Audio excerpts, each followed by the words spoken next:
श्री शिव महापुराण भाषा विद्वेश्वर संहिता 9वां अध्याय। ईश्वर द्वारा ब्रह्मा विष्णु जी को ज्ञान दान। हे भक्तजनों, अगर मुझसे इस पाठ अध्याय कथा का प्रवचन करने में पढ़ने में जो भी त्रुटि हो जाए, कृपा करके मुझे क्षमा कीजिएगा और मेरा प्रोत्साहन बढ़ाने के लिए कमेंट कीजिएगा। श्री नंदिकेश्वर बोले, हे सनत कुमार, अब ब्रह्मा विष्णु हाथ जोड़े हुए शिव जी के अगल बगल जा बैठे।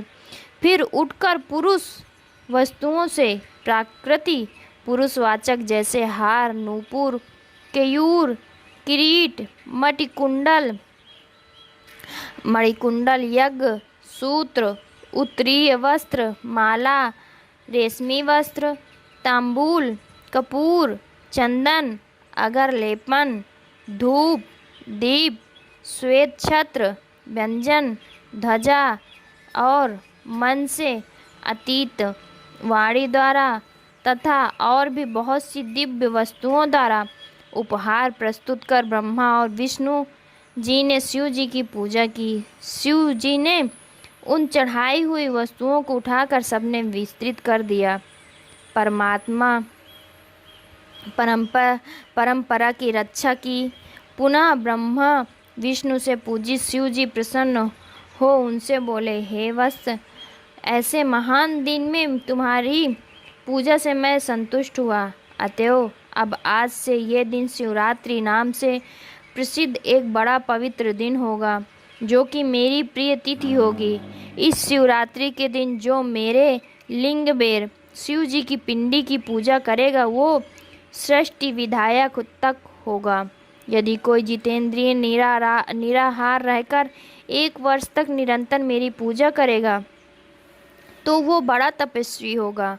किंतु जो एक दिन शिवरात्रि की मेरी तिथि पर प्रपंच रहित हो मेरी पूजा करेगा वो उसके ही समान होगा। क्योंकि जैसे चंद्र दर्शन से समुद्र उमड़ता है, वैसे ही ये दिन भी मेरी भक्ति को उभारने वाला है। मेरा स्तंभ जो पहले प्रकट हुआ लिंग रूप आर्द्रा नक्षत्र है। यदि कोई अगहन में आर्द्रा नक्षत्र में उमा सहित मेरे रूप का या मेरे बेर लिंग का के ही दर्शन करता है, वो मेरे परम प्रिय कार्तिकेय से भी अधिक प्रिय लगता है। इस पुनीत दिन में दर्शन से ही महाफल प्राप्त होता है और पूजन फल तो वाणी से नहीं कहा जा सकता। इस समर के स्थान में जहाँ मैं लिंग रूप से प्रकट हुआ हूँ, इसका यही नाम होगा और ये पूजन के समय छोटा हो जाएगा। ये भुक्ति मुक्तिदायक होने के साथ ही दर्शन, स्पर्श और ध्यान से आवागमन से मुक्ति देने वाला है।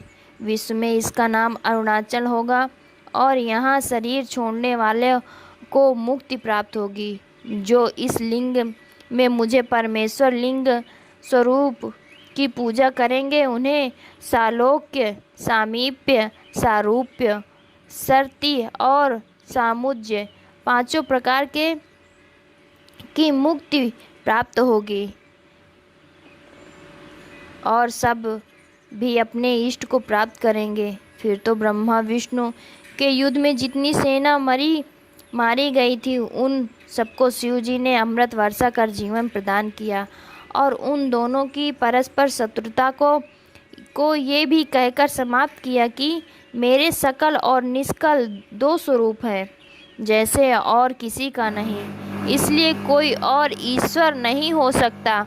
हमारा एक तो स्तंभलिंग रूप और दूसरा निष्कल सगुण रूप ईश्वर है।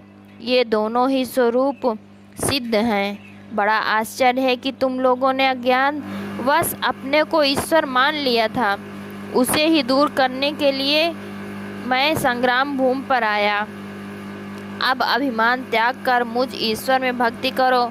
मेरी ही प्रसन्नता से लोक में सभी पदार्थ प्रकाशित हो रहे हैं। मैं ही परब्रह्म हूँ और मेरी ही ये सब कलाएं हैं जो निष्कल रूप से दृग्गोचर हो रही हैं।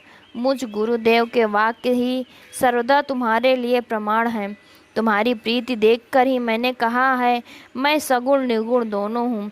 ये सब कुछ मेरा ही ब्रह्म ज्ञान देने के लिए ही मैं निष्कल रूप से प्रकट हुआ हूँ। मेरा ये निष्कलत्व स्तंभ ही ब्रह्म का बोध कराएगा, जिससे मेरा आत्मिक संबंध है लिंग के अभेद से। ये नित्य ही पूजनीय है। जो मेरे इस लिंग रूप को स्थापना करते हैं, वहाँ मैं अप्रतिष्ठित भी प्रतिष्ठित रूप से रहता हूँ।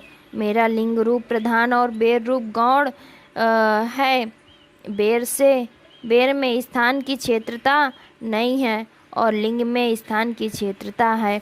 इति शिव महापुराण विद्येश्वर संहिता का 9वां अध्याय समाप्त। ओम नमः शिवाय। हर हर महादेव।